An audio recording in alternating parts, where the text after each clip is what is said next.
Welcome to The Supernatural Today, hosted by Pastor Alex Pappas, lead pastor of Oceans Unite Christian Center. Welcome to The Supernatural Today, and it's great to be with you guys again this week. And this week, again, we have a guest that's going to be sharing his testimony with us, sharing his story about how God encountered his life and changed everything for him.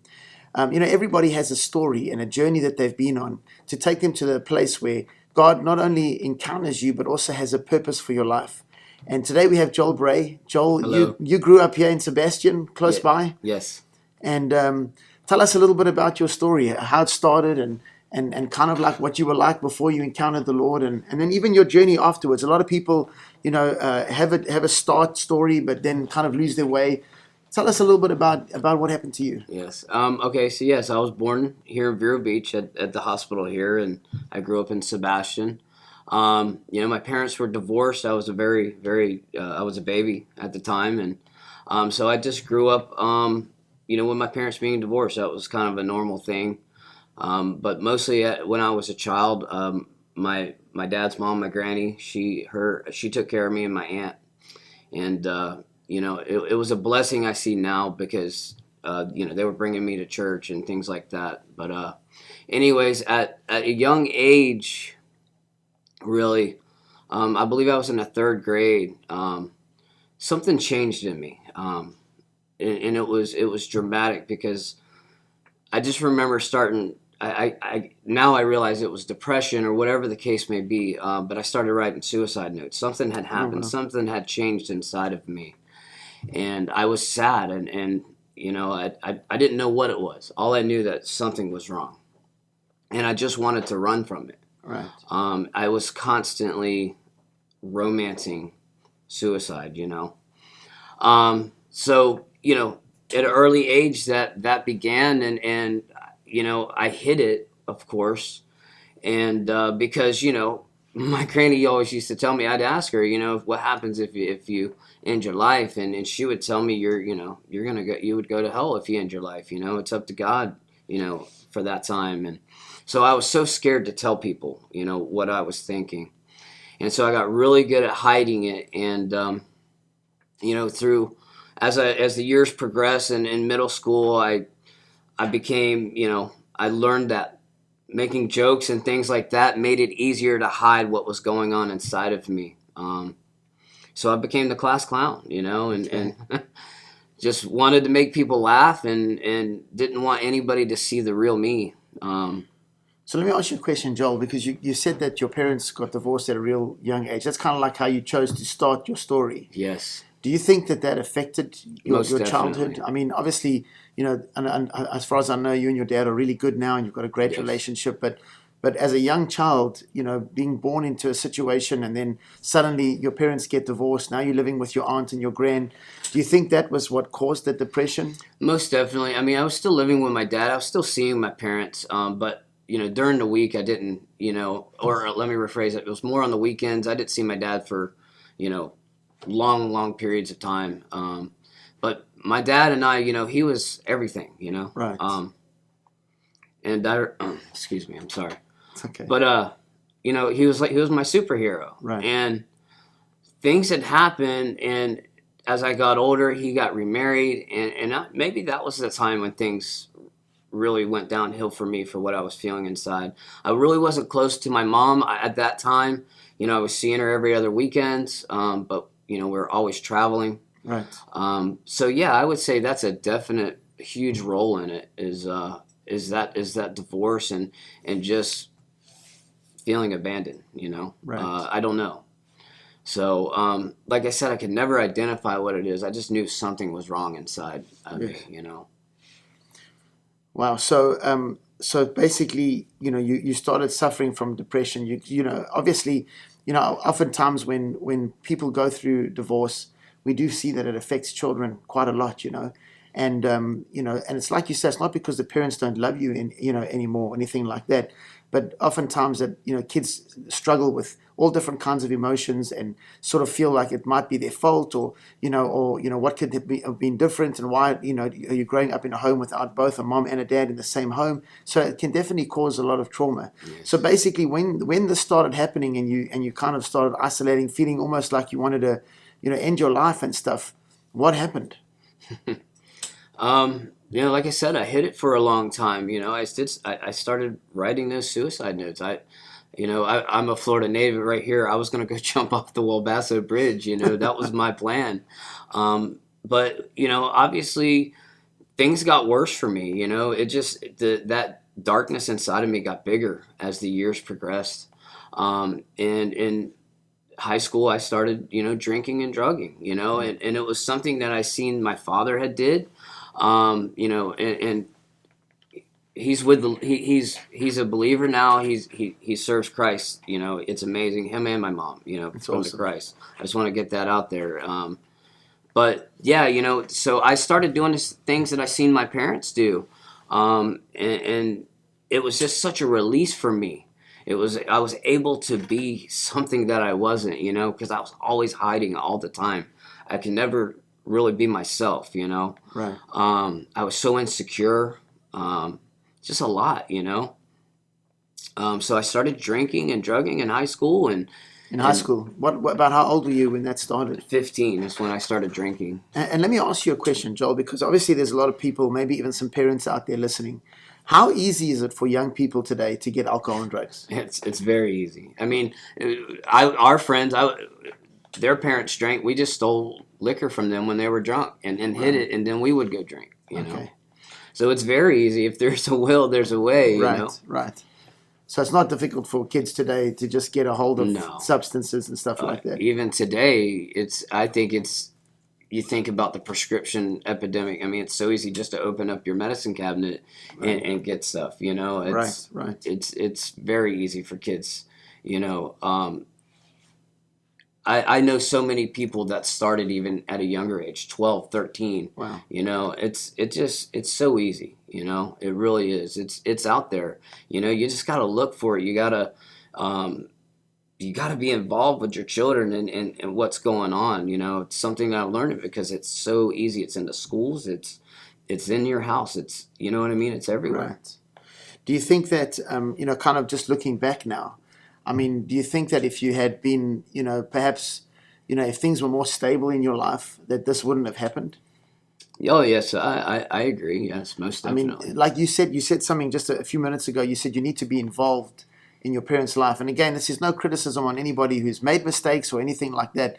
But there's no question that when a child has a lot of support, it's easier. It doesn't make, everybody has a different journey and different challenges, but it definitely seems to help when there's some form of affirmation and, and support that kids have. They seem to cope a little better with some of these, what's the right word, sort of peer pressures and different challenges and stuff like that. Folks, we're going to take a short break, and when we come back, we're going to continue to hear Joel's story.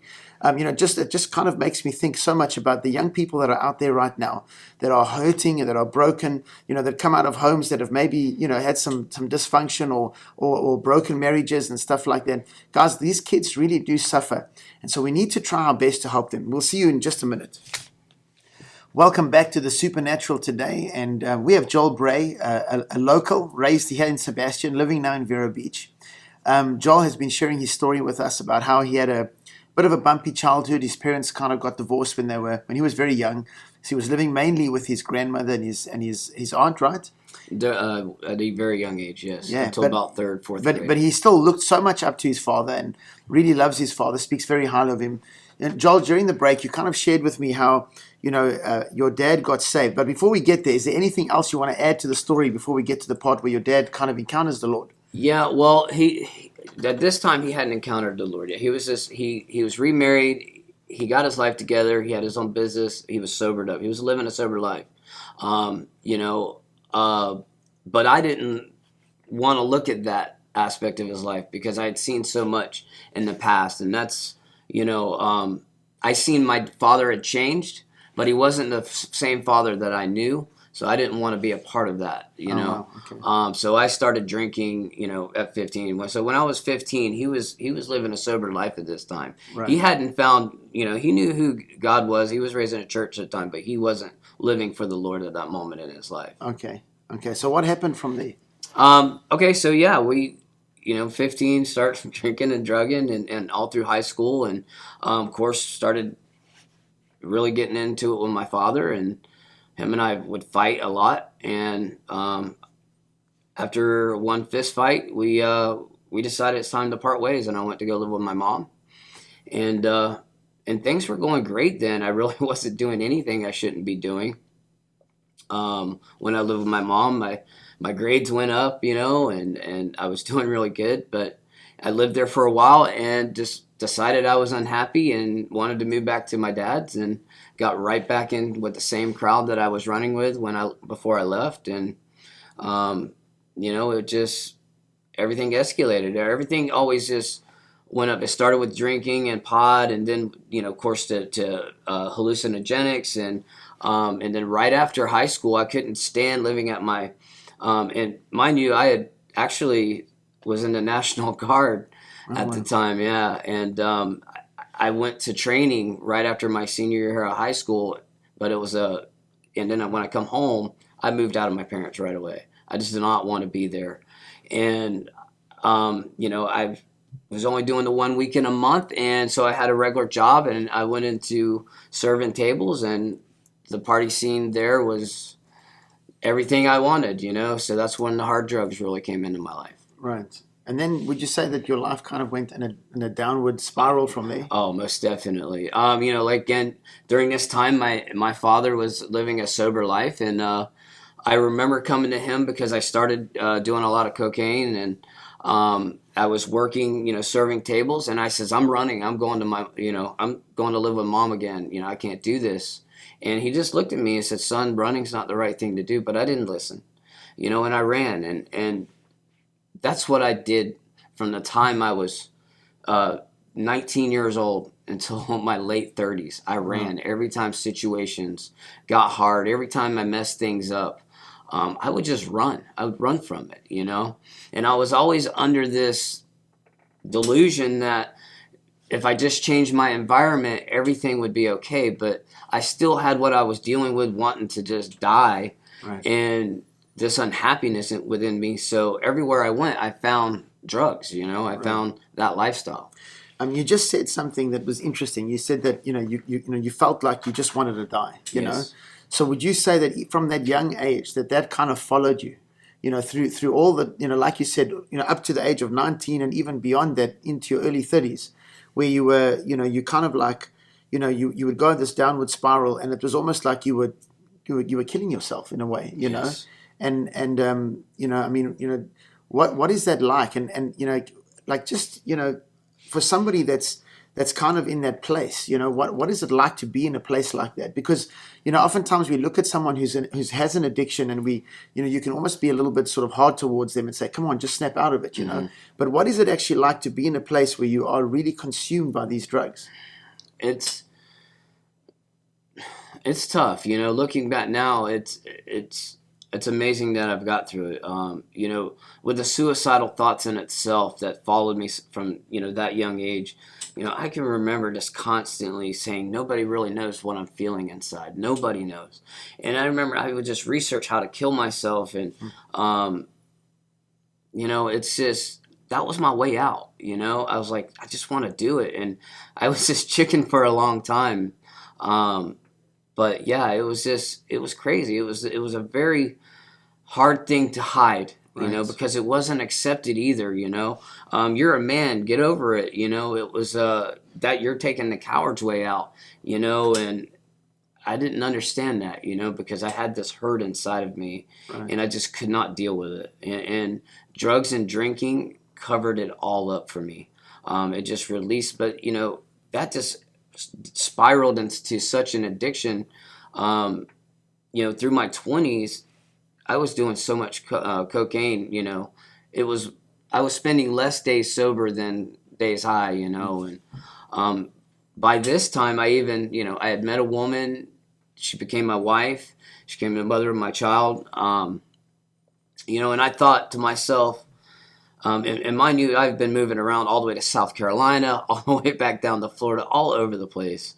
I had met my daughter's mother in DeLand, but anyways, I ended up marrying her, thinking that this was going to change me. This is going to be the motivation I need to come out of it, to not want to die, to not be addicted to drugs, to party all the time.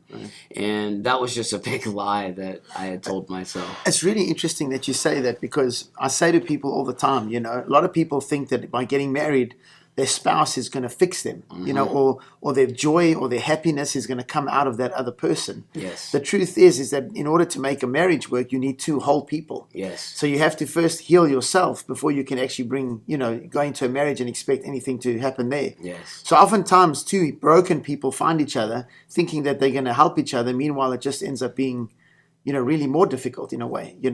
If you have an addiction before you get married, more than likely you're going to take it into your marriage. And that goes for drugs, alcohol, that goes for pornography, anything like that. A lot of guys think that, if they have a pornography addiction, that if they go into their marriage, it's going to just disappear because now they're going to be married. And it doesn't actually work that way. Addiction has a way of staying with you, and unless you break it, unless you really break it, and there's only one way to break it. We know about that. Absolutely. So Joel, what happened? I mean, when are we near the point where you actually stuff begins to change? Well, yes, actually we are actually, believe it or not. So things spiraled out of control, and then I finally did it after strung out on cocaine for like 3 days. I hung myself, and yeah. And, I was in such a rush to do it. Thank God my feet were barely touching the floor. And my wife at the time come in and got me out of it. So I went away for a little while. And when I came back, I gave my life to the Lord. By this time, my dad was serving the Lord, and he'd come over and talk with me. I was on all kind of psych meds. But I gave my life to the Lord. I didn't know what I did, really. Wow. Joel, we're going to have to take a short break. Yep. This is great. It's now getting to the good stuff. Yes. So, folks, we're going to be back in just a minute. So hang around, because the story is really going to get interesting from here. Welcome back to the Supernatural today, and we have Joel in the studio. Joel has been sharing with us his story, how he grew up, in an environment where he ended up taking a lot of drugs, and ended up getting married and thinking that marriage was going to solve his problem. Ended up continuing down this downward spiral. Joel, you said to us that basically, from the young age, you felt like suicidal, and then eventually you got to the point where you did it. You tried to kill yourself. You tried to hang yourself. Yes. And then it's from that moment that your wife ended up saving you, or finding you before it was too late. Yes. And then you ended up going to rehab, right? Yeah. Some form of rehabilitation. Well, I just went to the local mental hospital. Well, tell us about it. What happened? Yeah, I was just in there for a week, and of course they diagnosed me with all kind of stuff. Bipolar. I was diagnosed. That was the first time I ever diagnosed bipolar, and depression. So once they released me, I was there for 7 days, if I remember correctly. They released me. They give you all kinds of medications, and I just remember I was like, I can't take these medications the way they make me feel. And I reached out to my dad, and like I said, at this time he was seeking the Lord himself, and him and a pastor friend of his come over to my house. And I just remember that they led me to the Lord, and I just cried that day on my couch. And I wish I could tell you everything was rosy after that, but it wasn't. That was just the beginning for me. So a week after that, giving my life, I started going to church a little bit, but then a new drug came into my life. It literally found me. I had a friend who I had seen since high school walk past my house, and he had a pocket full of Roxy's, and I tried one, and so I just replaced the cocaine and dove right into the opiate addiction. Wow. And so, but at this time of my life, I was in my late 20s. I think I was 28, 29 when all this went down. So of course, I went in a downward spiral very quickly. Ended up trying to kill myself again. Went to the hospital again, and after I got out, my wife at the time said, "Look, we have to move. I can't do this. You know too many people in this town. There's drugs everywhere. Let's move." And I moved, and I moved in with my mom again. Here I'm 30-something years old and bringing my family to my mom's. My mom was a blessing. She was seeking the Lord at this time too. And, we went up there, and I had a sober life for the longest I could ever remember. It was about 6-7 months. That's as long as I could really put it together. And in reality, I wasn't completely sober because I was taking Suboxone just to stay off the opiates. But to me, I was sober.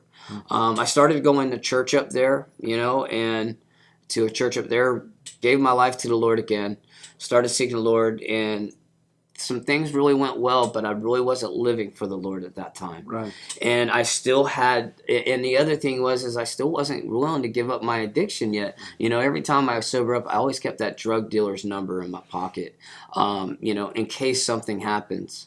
So anyways, through the years, I was living in Ormond Beach. Things progressed. I started not going to church again, and my life went a downward spiral. I had this secret addiction now because I couldn't tell my wife about it, and I hid it for a long time. I got really good at hiding it. And so the opiate addiction was far worse than any other addiction I had ever had. Literally you can't even go to work without getting your fix. Wow. And it affected a lot of things in my life, and ended up my marriage, fell apart. So I know who the Lord is, and well, I know about the Lord. Let me rephrase that. But remember at this time too, my mom's pouring into me. My dad, he's been saved. He's living for the Lord. He has Shining Light Garden, and I'm seeing like this faith walk he's doing, and I'm amazed by it. And I just finally said to my life, I went and visited him one weekend, and I saw how he had no worries in his life. And just like, he was this different person. And I never seen that in him before. And, excuse me, I'm sorry. But it's still emotional because it's amazing, Yeah. But I seen that, and I said, I got to have that. And so during this separation, when I was going through with my wife, I finally just said, Lord, I just can't do this. I don't know what to do. Everything I've ever tried in my life, I don't know what to do. I just give it to you. Not realizing at the time, things just really started to be put in motion. Up there, I was living in Norman, and every job that I went to, the door got slammed shut on me. Either I got fired, lost my job, and I ended up moving back down here. Things opened up for me. I actually had started talking to my wife now, even on the internet by Facebook, and she was a believer.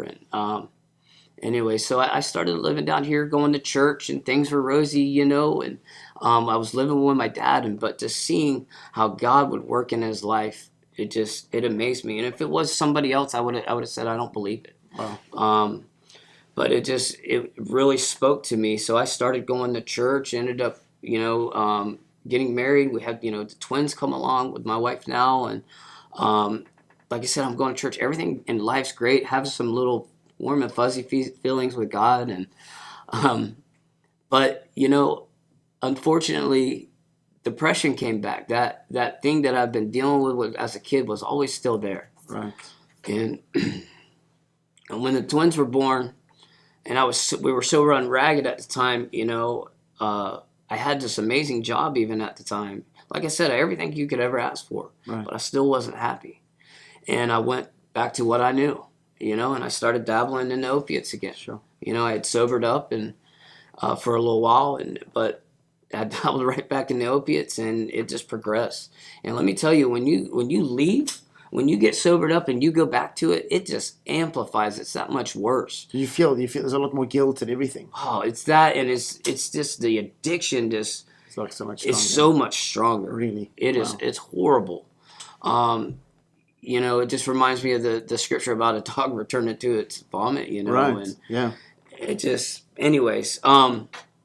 So yeah, I started messing up again, and I ended up buying, I thought it was a bag of heroin, but it was full of fentanyl, and I partaked in it over there by Miracle Mile, right at my bank. My wife's in bed with the flu, Mary, and She don't know what I'm doing, has no clue. She knew something was going on in my life, and she started praying to God. God, expose whatever's going on, shine a light on it.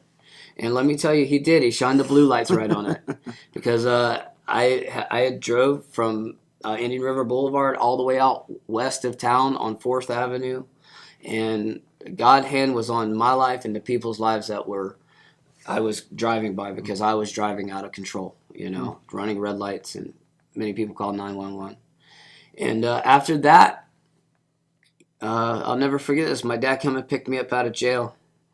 and he told me, he says, "Son, I'm sorry for what I did in your life." Wow. He says, "I didn't give you a good example." He says, "But this curse can stop with you." Wow. And it stuck with me. Right. And I thought about it, and I even was, after that, I still was going to go do drugs. I partook one more time after that, but my dad called me again one day. He says, "Son, what are you doing?" And I go, "Oh, just going to." He says, "No, what are you doing for yourself to get right?"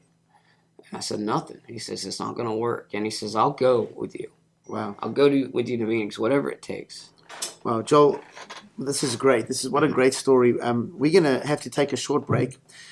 Folks, just hang in there. We'll be right back shortly after the break to hear the conclusion of the story. But what a great story. So just hang on a few minutes. We'll be right back.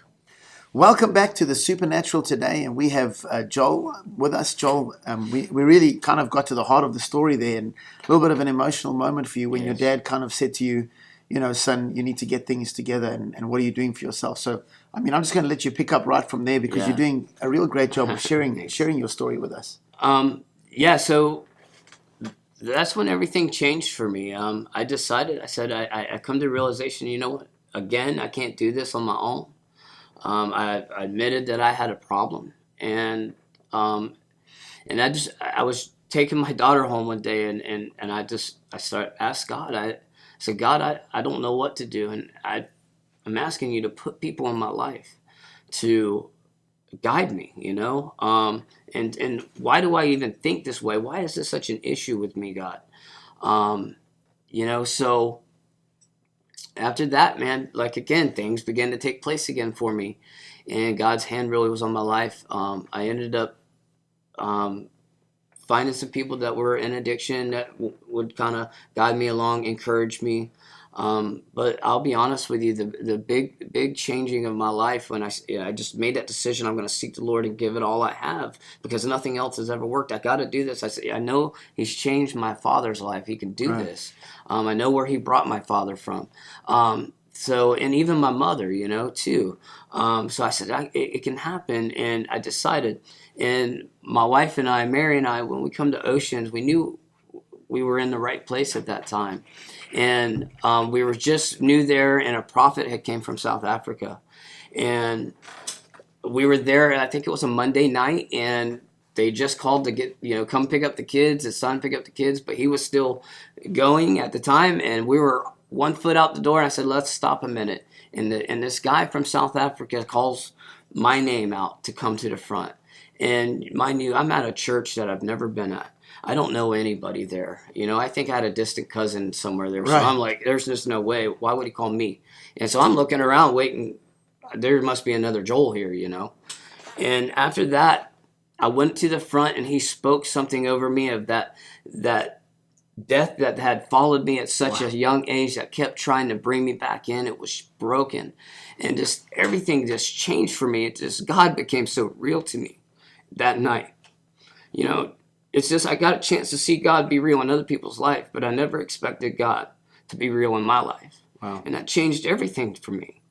I was just like, wow, God cares about me. He's really interested in my life. And after that, man, I was like, there's nothing else. I started, I'm not a reader, so I found audio books on the Bible. I would go to work and just listen to the Bible, and even you, Pastor Alex, you don't even understand the transparency that you preach.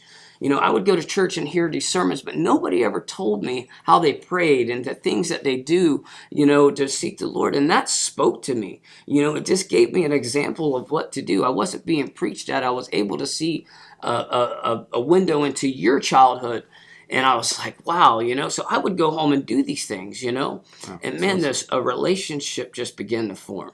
And then I understood the difference between religion and relationship. Right. And let me tell you, God is just amazing. He really is. And he is working all the time. And, my family, we're all serving the Lord.